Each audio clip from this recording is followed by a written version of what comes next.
The combine wrapped up this past Monday, and if you follow the channel, you know, each and every day I was talking about how guys worked out for their respective position groups. But this is kind of tie this whole thing into a nice little bow, as I'm going to go over my top performers and top risers at each position, as well as some of the guys that may have hurt their stock.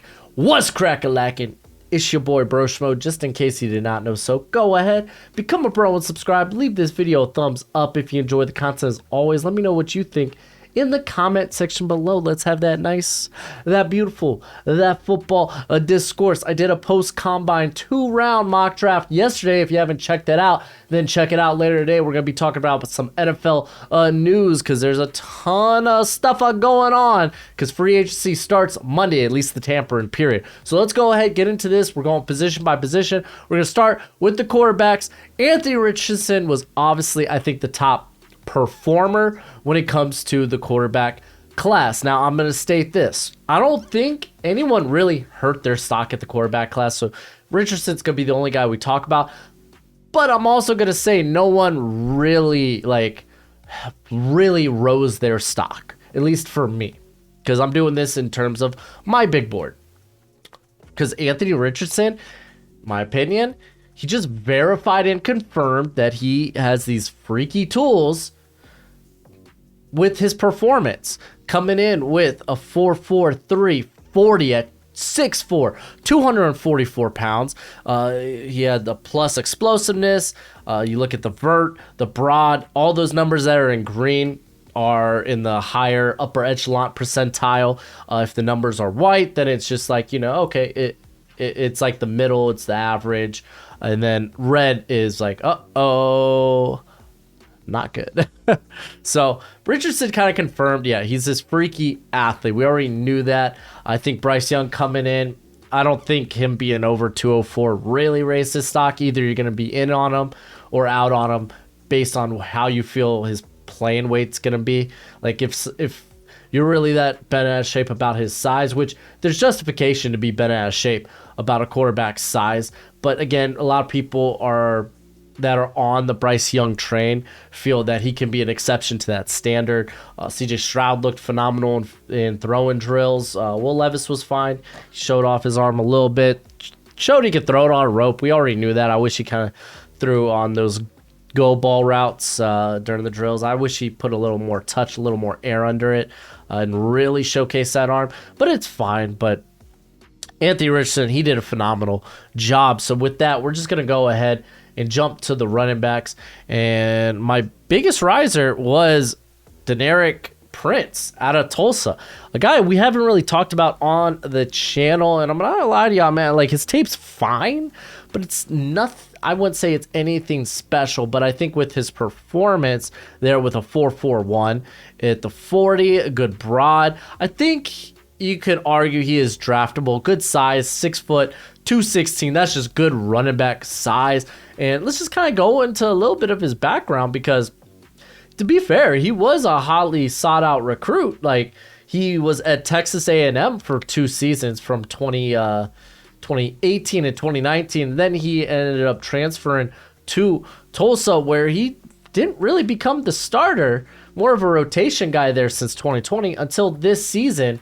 And I think he did a solid job. He got the starting job there in week 6 against Navy. Really didn't do anything special. But the following game against Temple, he ran for over 200 yards. And this is the thing. Either this guy is below 100 yards rushing in a game, or he hits 200. There was no 100-yard rushing game this season from him. He has 2 200-yarders. So legitimately, half of his rushing production came against South Florida, who was not a good team this year, and Temple. I mean, if you look at it, like, he has a few duds here and there, but again, with his athleticism at that size, I think that warrants enough to be drafted in the back end of day 3, the 6th, 7th round area. So I think he came out looking really good with his performance. And I will say this, I think a lot of the running backs, not much really changed when it came to their performances. Like, someone might bring up like Tavion Thomas. That dude ran a 4.74. He weighs 237. We know he's a power back. Like, the the explosive home run guys were fast. Keaton Mitchell. We had Devon A-Chain. Even Tajay Spears in the vert. So, like, a lot of confirming, I would say. Jahmyr Gibbs ran well. So, like, Chase Brown, honestly, was probably the one I was like, okay, really wish I saw the 3-cone and the shuttle, because I just don't think he's that dynamic of an athlete. But it's nice seeing that speed from him. It tells you, it's like, yeah, he's a guy that could break tackles and whatnot, but he could get going in a hurry. To be fair, his 10-yard split was fine. It wasn't bad, but it wasn't, like, again, in that high percentile tier. But I did have one faller and one that really broke my heart. It's Kenny McIntosh out of Georgia. He only did the 40. He only did the 10-yard. Well, I guess you do technically do the 10-yard split when you do the 40, but didn't see him in any of the explosive drills, which really made me sad because that time's legit dog water. Even in the on-field drills, I was just like, man, like, I thought this guy was more explosive than this. Like, honestly, 154 is a really solid time. Like, it hinges on the border. Like, once you, like, a 152 would begin that green area of high percentile. So it's not like it's explosive, it's not that bad, but it's like, man, that top end speed's really not what I thought it was. And it really did make me sad, because this was a cat, if you've been around the channel for a while, I've been high on this guy for the last, like, 2 years. I've had him as, like, a top 100 prospect. I was there last year with him. I was there this year with him all the way through. And now, with that time, you got to ask, is he probably then only potentially a... Not even just a scat back, but we know he's a great receiving threat. We know he can pass protect well. He brings special teams help. It's just, you really wish that top end speed was much better. And in a running back class this good, like, I have to put other guys who tested better and quite honestly saw more production this season. Because if you remember, like, Kenny McIntosh, like, that was a split backfield. I say split backfield. They were rotating like 2 or 3 different backs at Georgia. But, like, realistically, like, I would jump the gun on this guy maybe late 4th, early 5th. But that's I would say probably mid to late 4th round. Because probably where he's going to end up on a consensus board is like 5th, 6th round. I'm pretty confident of that. So really broke my heart, really made me sad, because I'm a big Kenny McIntosh mark. And you'd be like, oh, these 40 times shouldn't be all that important. It kind of is when you're when you're trying to separate a very good running back class. It kind of is. Like, if you go to my, I'm looking at my rankings right now. And, like, the next close, like, there's no one that was running under, like, a 4, like, under the, like, above 4.6. Tavion Thomas is the next guy. And his 4.74. Like, the next closest cat, Roschon Johnson, ran the 40 and 4.58. But that's a solid time since he's 6 foot 219, and he's kind of a bruiser too. The guy that's capable of that. So it's like, there's just better backs, more athletic backs that I feel like could fill those voids. I mean, the special team, excuse me, the return ability does help him a ton, but yeah, man, it really did break my heart. All right, going to the wide receivers. I don't know if this will surprise anybody, but I have Bryce Ford-Wheaton as my top riser, as I had a late day 3 grade on him.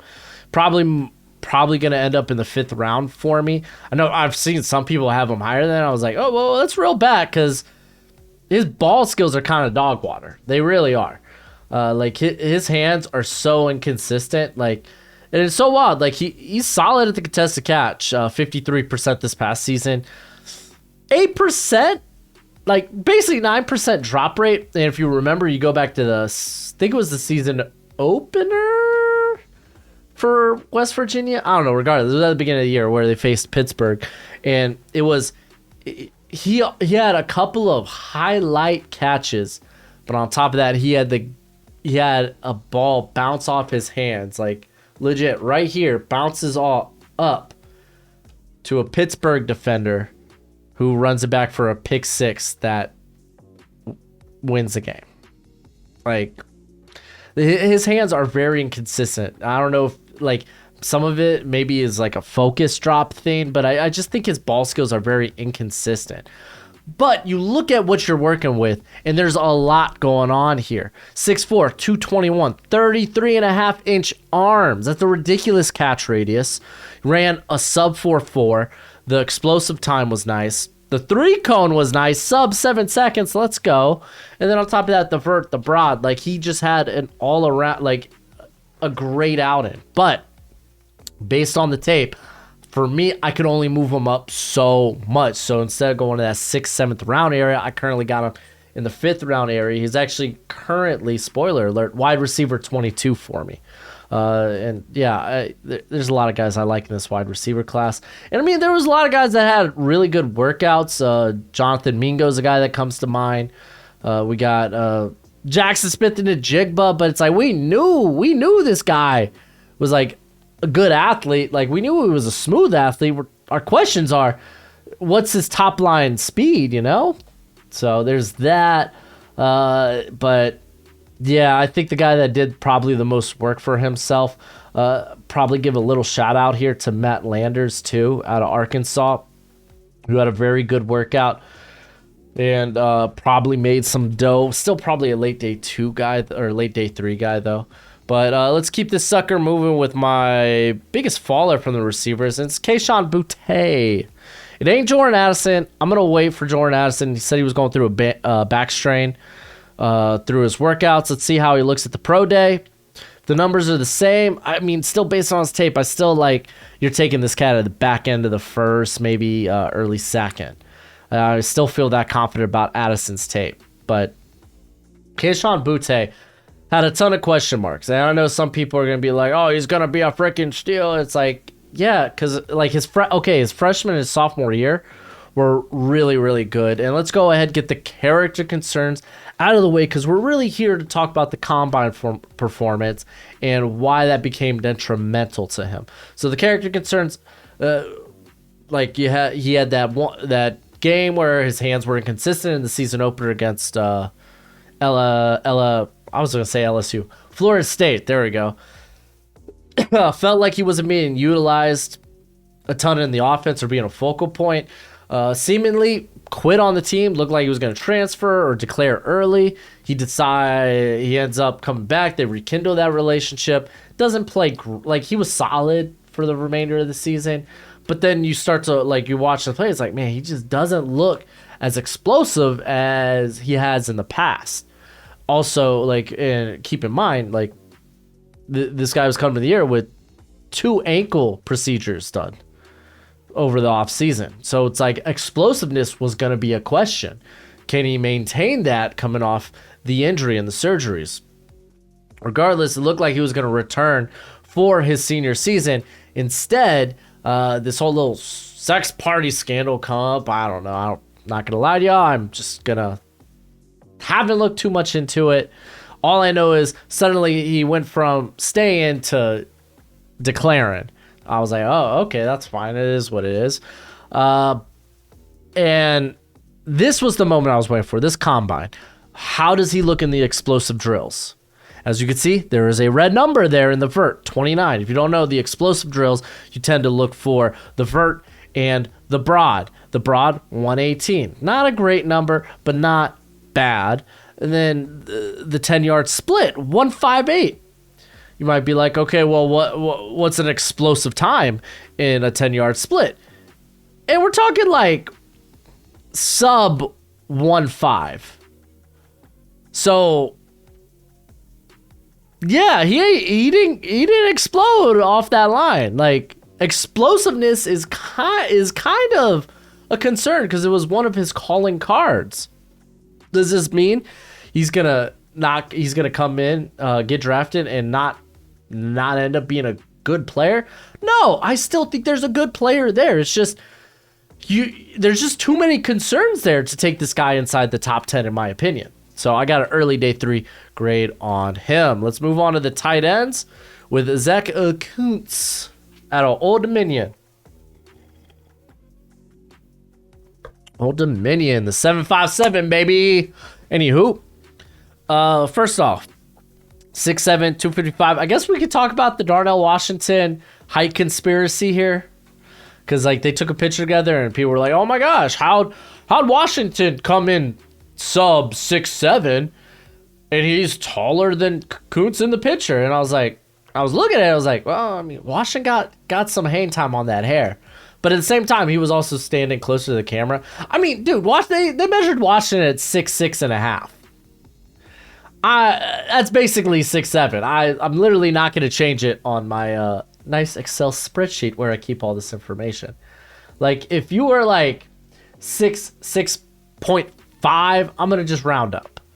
Just going to do it. Anywho, that's kind of irrelevant. Came in with huge arms, 34-inch arms. Darnell Washington did have 34 and 3/8. Excuse me. But Kuntz was definitely my biggest riser because I came in, was 7th round grade on him. But I knew he was a great athlete. However, my biggest question was, and this is the thing that's still going to be a question, is the medicals. Because he played 5 games in 2020, but suffered an unspecific season-ending injury that required surgery. So the big question is, like, for me, what is the injury? Like, what is the injury? Like, what was the injury? That's what I really want to know. I likely, unless stuff gets leaked, I won't have access to that. So I could only assume. I know it was a leg injury for the most part, but it didn't stop him from testing out like a freaking monster. He had the fast, outside of Will Mallory, had the fastest 40 time, but Will Mallory was also doing it at 16 pounds lighter. The 10-yard split, like all his grades were in the upper percentiles.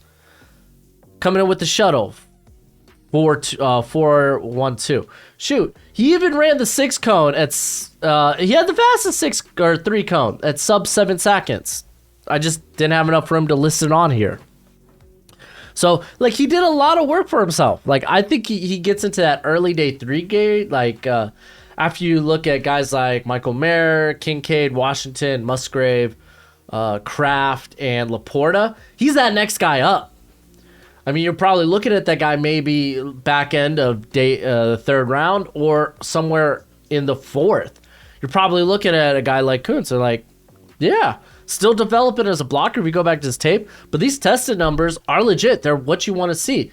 Like that next tier of tight ends, like he's going to be the guy leading the charge there. Because unfortunately, guys like Davis Allen, Payne Durham, they just didn't test out well.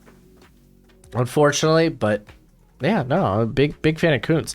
Let's go ahead and talk about Michael Mayer real quick as a kind of a faller for me, a bit of a let me tell you, his testing wasn't bad. The thing that I think to focus on though is he was doing this 16 pounds under his playing weight of 265. So it's like, okay, if he puts back on those 10 to 15 pounds, how worse are those numbers? That's the question. So honestly, his pro day might be kind of vital to see what's his weight and where is he testing at. Because while none of his numbers were bad, they weren't upper. He's just not the caliber of athlete that guys like Musgrave, like Washington, like I expect Kincaid to test out at. So he goes like he just looks like an exceptionally solid guy that does a lot of things well. Yeah, and I mean you look at the sub arm length too, and it's like, geez Louise, dude, what the hell's happening here?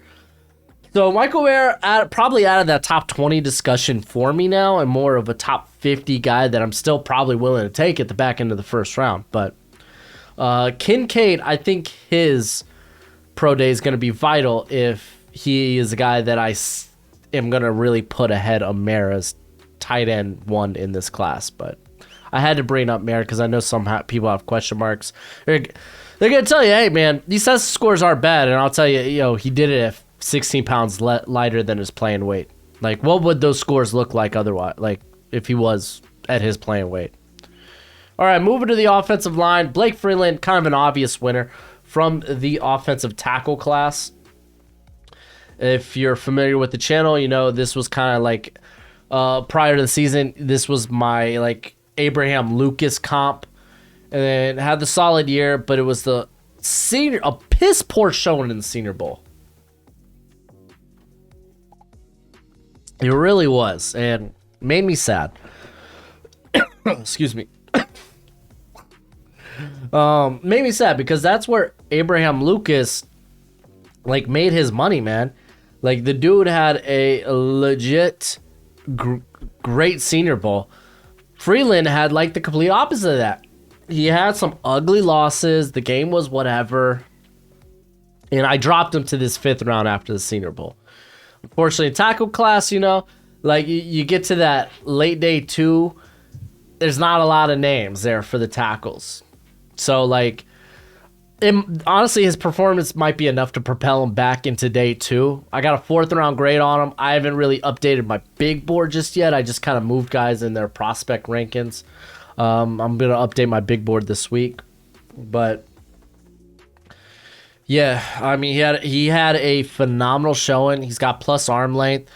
A guy that probably could fill out his frame a bit more. But, I mean, his testing was bonkers. But not enough for me to, like, fully invest him back into, like, a for sure day 2 guy. But kind of a fringe day 2 guy right now for me. All right. I don't really have any fallers. I guess I could shout out some, some bad performances. Not really bad, but like some of the performances, guys that you were thinking were tackles, probably look better as guards. Like TJ Bass, but I out of Oregon. His measurements, his testing, but I think he was listed as a guard anyway on NFL.com, so most people are projecting him as a guard. Connor Galvin, the testing wasn't great for him, so maybe a guy that you want more of in a phone booth, so maybe the transition to guard for him. And keep in mind, man, he ran at sub 300, and it was a 5.48. And then Mark Evans out of Arkansas Pine Bluff. Not great testing. It just wasn't great. The sub 33-inch arms as well. Probably a guard in the NFL. Now, let's go ahead and get to the interiors. And I actually got 2 winners, no losers from here, because none of these guys are losers. You're either risers or fallers. But Sid Salmi out of Eastern Michigan had himself a day. A guy that I've been really loving the off-season process of. And like straight up, dude, he ended up getting drafted in the USFL draft, and after his combine performance, I really feel like he probably solidified just being a mid-day 3 guy. I thought he looked that good. I really, really did. I was impressed with the hand size, which, I mean, hand size matters to a degree. The closer you get, I think, inside the line. The 40 time was nuts. The explosive times were great. You love the power. You love the quick feet. So he goes from a 7th to a midday 3 pick for me. Big fan. And the other riser from the interior class is John Gaines II, which, to be fair, I hadn't watched prior to this. Ends up literally blowing up. Like, oh, excuse me. Man, I think I'm starting to lose my voice. That would suck. All right, anywho, this dude tested green for everything. Ended up not doing the bench. And I will say, going to his tape, like the biggest concerns for me were his anchor and probably like how he utilizes his hands. But his movement skills are great. This guy's made for a wide zone blocking scheme, and you could just tell by the numbers. Those are great numbers. I think immediately he went from hadn't watched him yet to, oh, these are impressive combine numbers, to watch this tape being like, feels like a mid-day 3 guy, 5th, 6th round area. I thought they were very impressive numbers for him. And yeah, man, I walked away like, yeah, not half bad. I'm kind of curious. Can this guy cut his teeth at tackle too? In all honesty. All right, really did have a fallers from the interior offensive line group, so let's move to the defense. Starting with the interior, Adetomiwa, Adebawore, out of Northwestern. Phenomenal workout. Yeah, sub-size. You don't like to see it, but if you love Kalijah Cansey, then you should be in love with this guy. I know, sticking point, people are going to be like, oh, this guy primarily played on the outside for Northwestern.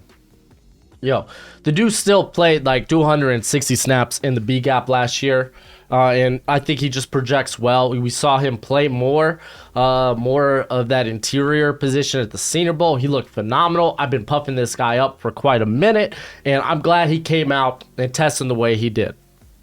40 time was better than Kalijah Cansey's. Like, let's do the comparison here, because this is my Kalijah Cansey. So, you look at Kalijah Cansey, 6'1", 281. Adebawore, 6'2", 282. Arm length, are we even joking? Because we had the 30-inch arms with 30.5-inch arms with Kalijah Cansey. Adebawore, and this is the thing, man, that length works really well for more stout defensive interior players. It really does. It makes it really hard. This cat's gonna be able to get leverage with ease. So you love the arm length. Now looking at the testing, Cansey, he only did the 40 where he ran a 4.67. Yo, not touching it. Adebawore ran sub 4.5. His bench 27. That was like what, good for 3rd best among interior. Oh no, that it was probably like 4th best among 4th, 5th best among offensive interior players or defensive interior players, which is stellar. The explosiveness, we already saw that with the 1-6-1 10-yard split. Like, yo, I'm gonna keep pumping this guy up until the draft. Like, he's going to be probably a top 20 prospect for me. I thought he did the most good for his stock. If I really had to pick a faller, it was kind of tough. Like, Siaki Ika, I've steadily been moving him back anyway, but he came in, just didn't have an impressive performance. But it's Jacqueline Roy, I think, a guy I had a top 100 grade on. Now he's early day 3, so not that big of a drop-off. But a guy that's probably going to be more of this, because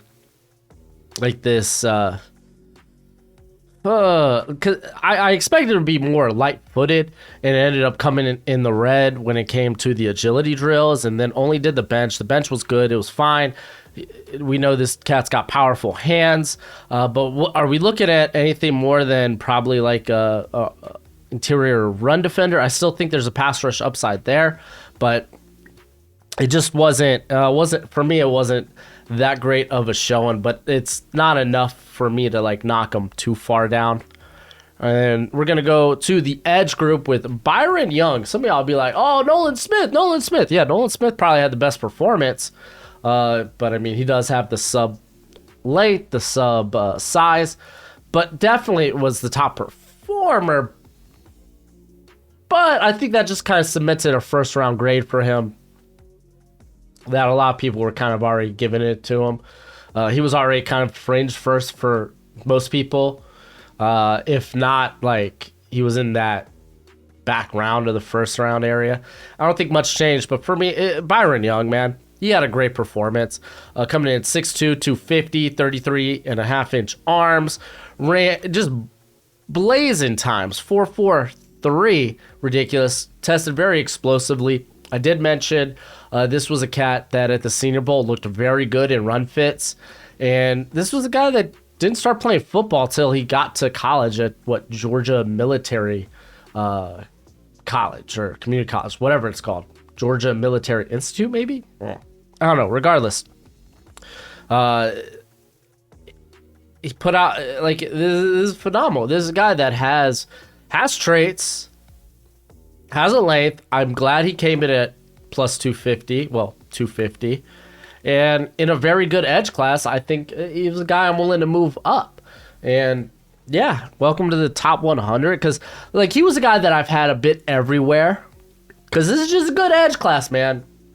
It really is. So he's a guy that's been kind of all over my board, but I think now I'm just like, nah, this guy is he needs to go in the first 3 rounds somewhere.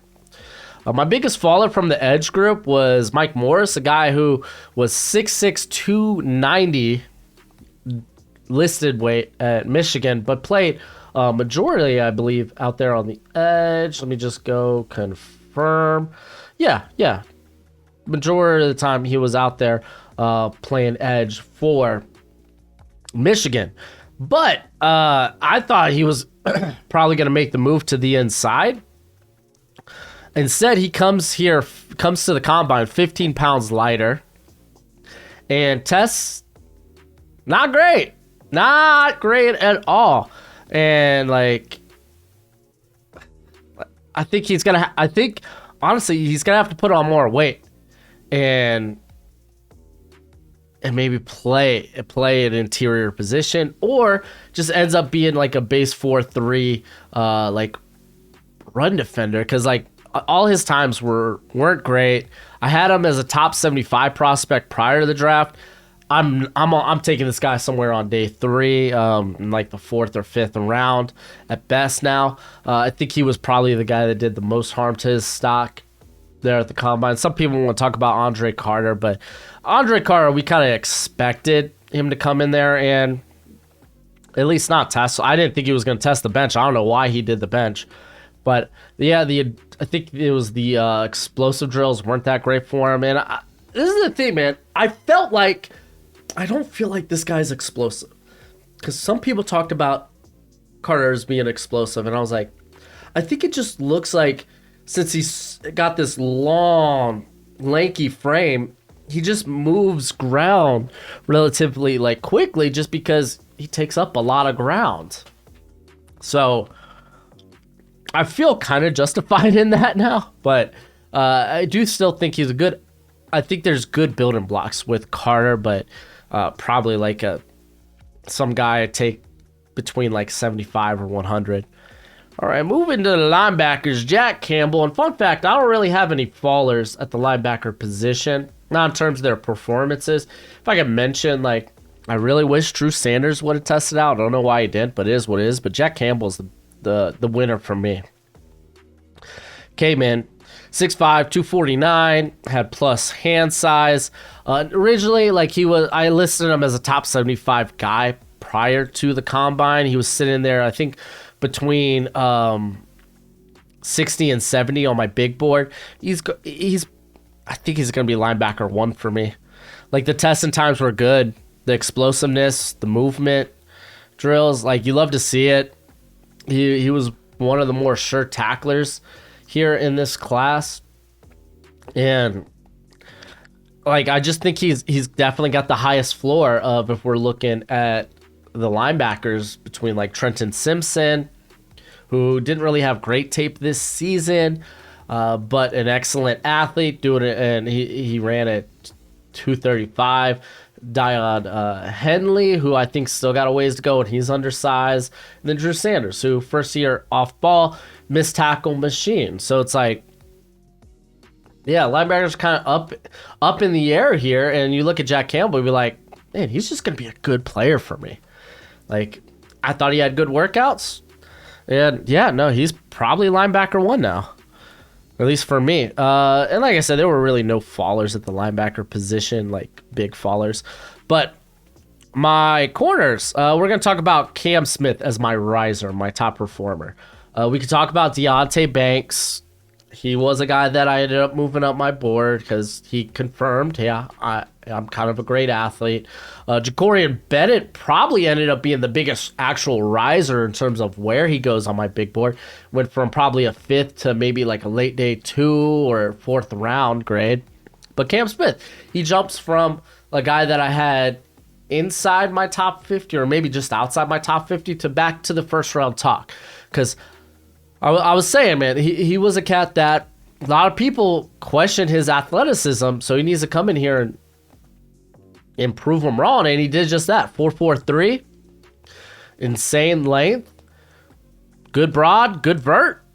Yeah, no, he's back in the first round conversation. He might be cornerback 4, cornerback 5 for some people. So this is a really good quarterback class, and when you're looking at that next tier after Joey Porter, Devon Witherspoon, and Christian Gonzalez, you're going to be thinking guys like Cam Smith, Deontay Banks. You have Manuel Forbes, but again, Forbes coming in at 166 is kind of alarming.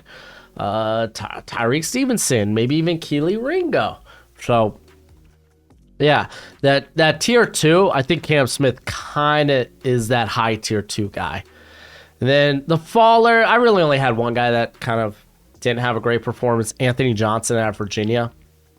A guy that I wasn't in love with his speed. I knew that was going to be something that was going to be rough for him, but I like how he plays the position, plays with hands on the receiver. He's very discreet, but he's strong with those hands.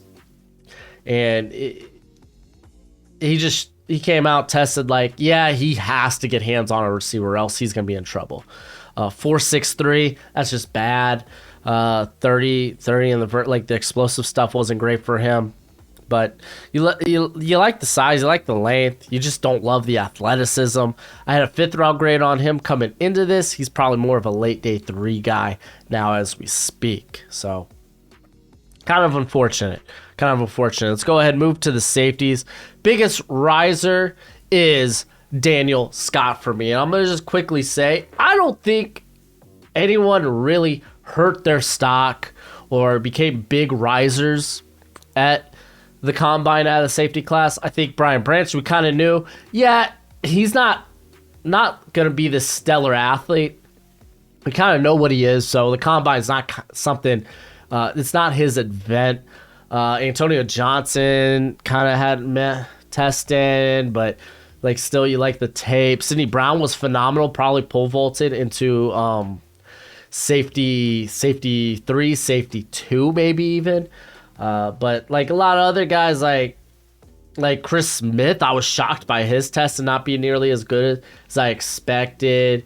Jartavius Martin, he's a guy that I've already loved, so it's like hard to talk good about a guy I was already pretty high on. Like Jair Brown was kind of slow, but you kind of know he's this box safety split high guy. But Daniel Scott by far was the biggest riser for me. Guaranteed, you're going to see this guy now in my top 10 safeties. Because if you're looking for a center fielder, like a guy that could basically make up a lot of space, like cover ground, this is your guy. He was doing it at 6'1", 208, and ran a 4.45. Phenomenal. The bench, strong, 22, is in the upper percentile for safety. The explosive numbers, good. The agility numbers, good. Everything was good about him. I've risen him to a 4th round grade. And I'm not going to lie to y'all, I'm trying to talk myself into moving him into day 2. I am that excited about Daniel Scott. I don't know if I'll be there with him, but he entered a 6th round grade because at the Senior Bowl, I thought the safeties just really looked very good. Like, okay, this safety class, like, it's better than people think. There might not be a lot of guys, but like guys like Kavion Merriweather that was there.